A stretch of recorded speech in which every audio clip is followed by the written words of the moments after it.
You could do the most incredible things if you have enough reasons. See, reasons will change your whole life. Mr. Schaff said to me, he said, Mr. Rohn, I think you've got plenty of intelligence. You've got plenty of talent. You've got plenty of ability. Probably what you lack is plenty of reasons. He said, I don't think your current bank balance is a true indication of your level of intelligence. I was happy to hear that, he said. I think you're much smarter than your present bank balance indicates. And that turned out to be true. I was much smarter. But of course, my first question was, well, then why isn't it bigger? And he said, you don't have enough reasons. You've got enough intelligence, but not enough reasons. So see, reasons can change your life. Here's what else I found out. Reasons come first, answers come second.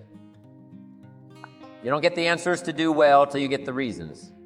Life has a mysterious way of hanging on to all the answers and only gives them up to the people that are inspired by reasons. So reasons make the difference in how your life works out. Now, what are some of the reasons for doing well? Let's go through a quick list called reasons for doing well. First is personal reasons. Some people do well for recognition. Some people do well for respect. Some people do well for the way it makes them feel. They love the feeling of being a winner. Those are good reasons. I have some millionaire friends that keep working 10, 12 hours a day, making more millions, and it's not because they need the money. It's because they need the joy and the satisfaction and the pleasure that come from being a constant winner. And see, it's not just the money anyway. It's the journey, not the money. Once in a while, somebody says to me, boy, if I had $1 million, I'd never work another day in my life. That's probably why the good Lord sees to it. They don't get their million, right? They'd quit. Okay, next is family reasons. Some people do extremely well for other people, and that's powerful. Human beings can greatly affect each other. Sometimes we will do things for somebody else we will not do for ourselves.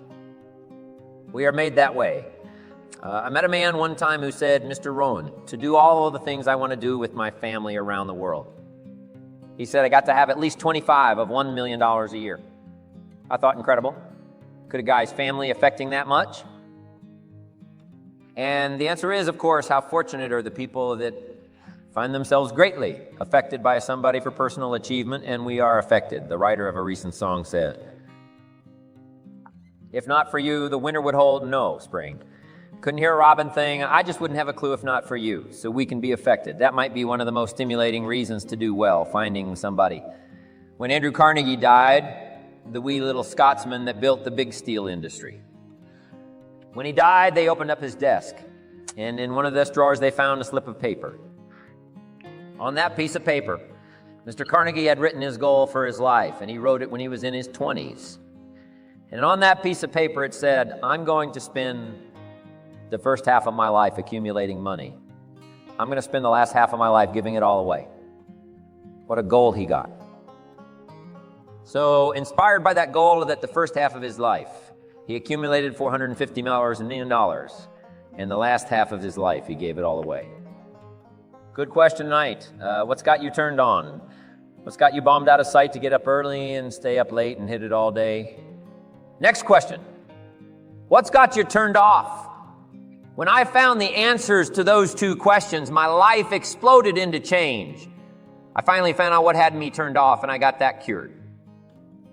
And then I got me a long enough list of reasons to turn me on. And once the lights went on for me, age 25, they've never gone out. I've fallen out of the sky a few times, but I've never lost that drive to make something unique out of my life. See, reasons altered my whole life. Now, there's another list of reasons called nitty-gritty, hard little reasons. Sometimes those little reasons are the most powerful reasons that can change your life. Sometimes it doesn't take much. Now, I carry several $100 in my money clip. It's only a few $100, but it was one of those reasons turned my life around. Just before I met Mr. Shelf, I heard knock at the door. I go to the door, and there's a little girl standing there about this tall selling Girl Scout cookies, and she gave me one of the finest sales presentations I've ever heard. Special deals, several flavors. This whole package of stuff, $2. Zero and with a big smile. She very politely asked me to buy, and I wanted to. Big problem, I'm broke. I don't have 2 dogs, and to this day I can remember the pain and the embarrassment. I'm a father, I'm a husband. I've been to college, I'm working, I'm 25. I don't have $2, zero, and I didn't want to tell her that for some reason.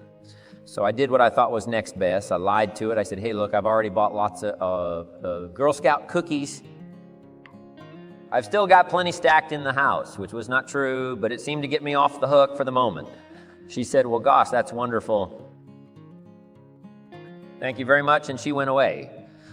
When she left, I closed the door, and that was the day I said to myself, I don't want to live like this anymore. I've had it with lying, and I've had it with being broke. I'm never going to let this happen to me ever again. I promised that day I would work as hard as possible and would always carry plenty. It took me a little while, but now I do.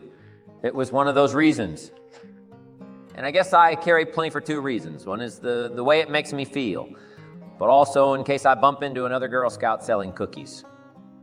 All right, I'm ready. I walked out of the Bank of America one time up in Saratoga, California, where I used to live. Two little girls selling candy right outside the bank.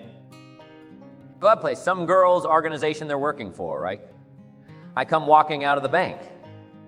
This first little girl walks up to me. She said, Mister, would you like to buy some candy? I said, I probably would. What kind is it? She said, it's almond roca. I said, my gosh, that's my favorite. She said, wonderful. I said, how much is it? She said, it's just $2, zero. I thought, incredible. I said, how many boxes of that candy have you got? She said 5, and her little friend was standing there.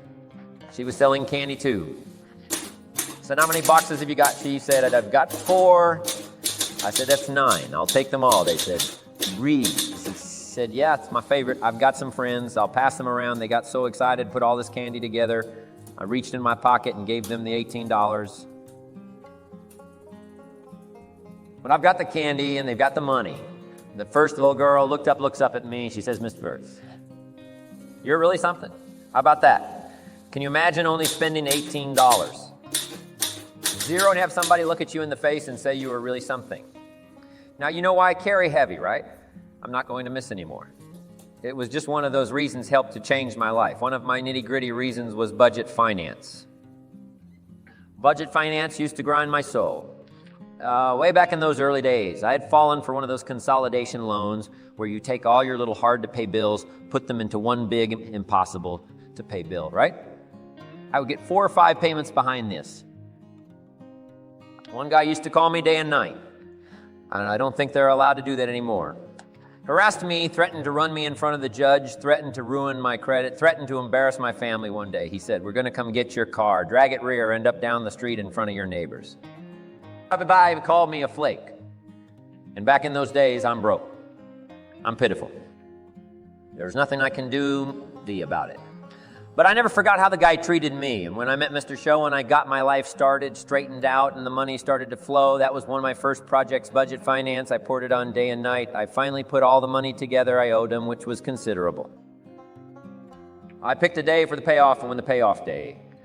The payoff day came. I put the money in small bills in a big briefcase, and I walked into the budget finance office on Wilshire Boulevard. In Los Angeles, the guy who harassed me so often, his desk was about 3 back.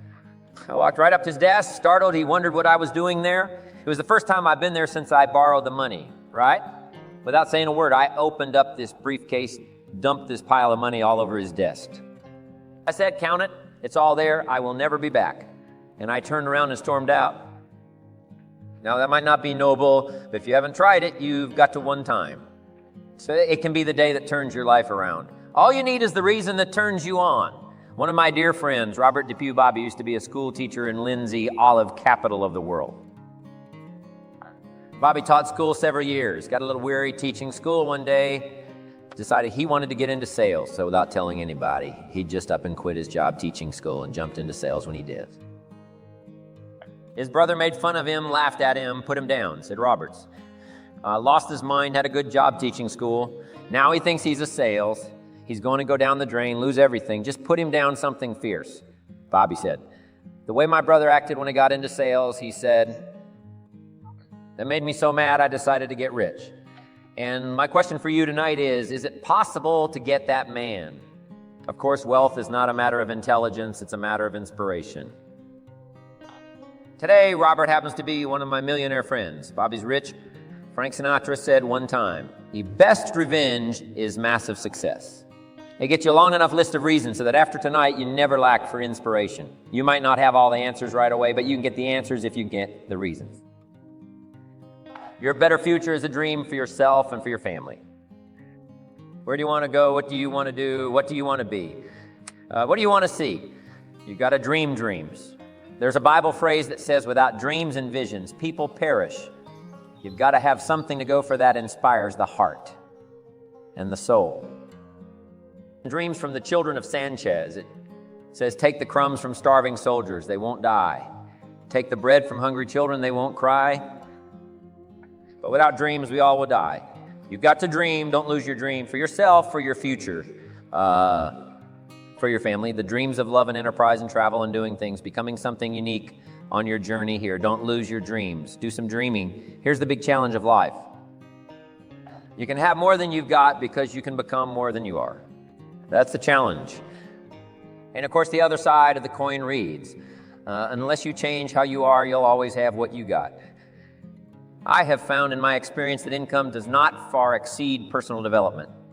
Now, sometimes income takes a lucky jump, but sure enough, unless you grow out where it is, it'll usually come back where you are.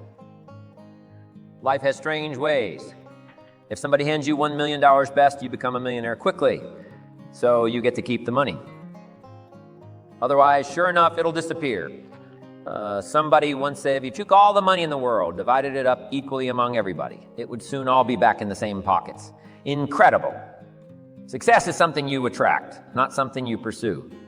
Success is looking for a good place to stay. So instead of going after it, you work on yourself. Personal development. See, the major question to ask on the job is not what are you getting. The major question to ask on the job is what are you becoming? See, the big question is not what am I getting paid here. The big question is what am I becoming here? Because true happiness is not contained in what you get. Happiness is contained in what you become.